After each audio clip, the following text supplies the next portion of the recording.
All right, boys and girls, this is your next project when it comes to positive and negative, understanding positive and negative. You can just collect items around your home. I have a leaf, I have scissors, and I'm just going to outline those items. So you gotta make sure that it's big enough that it's easy just to trace it onto your paper. Well, not trace it, sorry, outline on your paper. So this is one. You can do repeated. So notice how I'm just kind of skipping the lines because I'm just doing the outline. That is it. If it moves, don't be alarmed. Just go back and retrace it. Okay.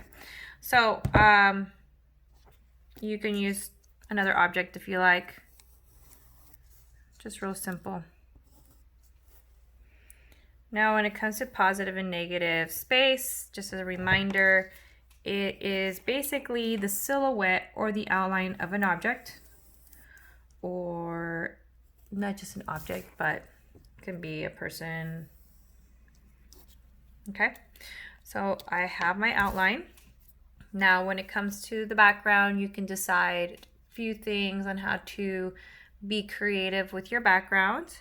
But you are not going to color or do any details with your objects. That is the negative space. The positive space is what's in the back.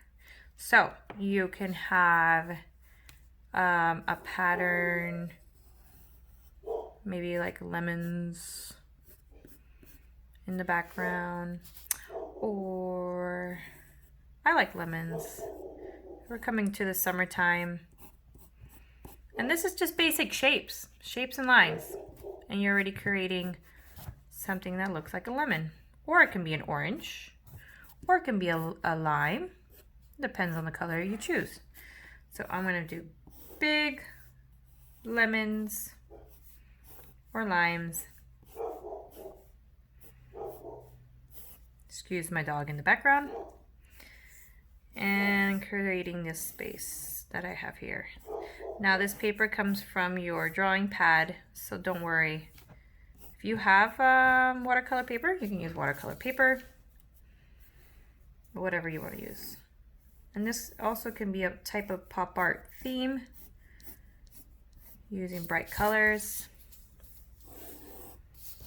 Don't remember what I told you about the circle.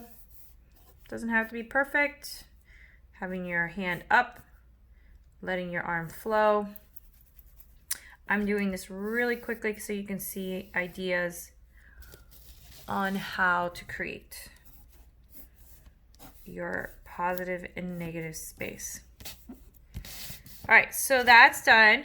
Now, when it comes to coloring it in, is when you're going to decide what color scheme do you want. I want you to decide whether this is going to be a warm color scheme, or is this going to be a cool color scheme? So if you don't remember what that is, look at your notes. Go look at your color wheel. That is very important to understand the warm colors and the cool colors. So that's going to be your test. So this is how you're going to fill it in. If you have a marker, if you have your color pencils, outlining it is the best to start. Now, I'm just going to start out with my scissor outline. I'm going to start tracing it out.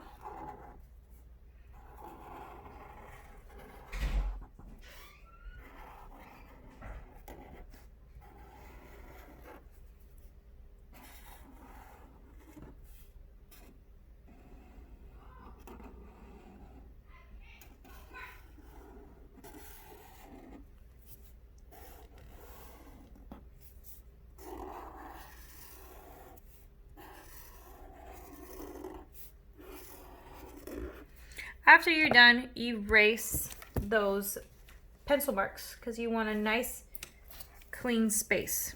So I'm gonna, wait till it's dry too. So erase those pencil marks. And then you're not going to touch anything of the scissors. You're going to start working on your background. Now, the background again is just where the positive space is. That is where you're going to color and make some details. I advise using your color pencils because you can make some really pretty intense details. Now, remember what we did. You should have it in your drawing pad. Remember what we did with our complementary colors and mixing those colors all together. So if the dominant color is yellow, then you're going to use that, and then you're going to mix with your complementary color just to kind of give it little details. Give that little dark and light. Okay, mixing those colors together is key. I don't know what that is. Just adding some contrast. The space in between is a lighter color, so if you have that light color, I'm going to erase this a little bit. Now remember, the pop art is bright, so add those bright colors.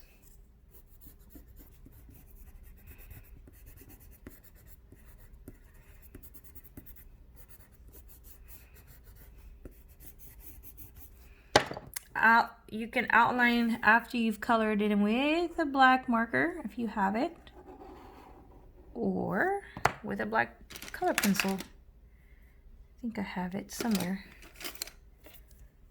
Yep.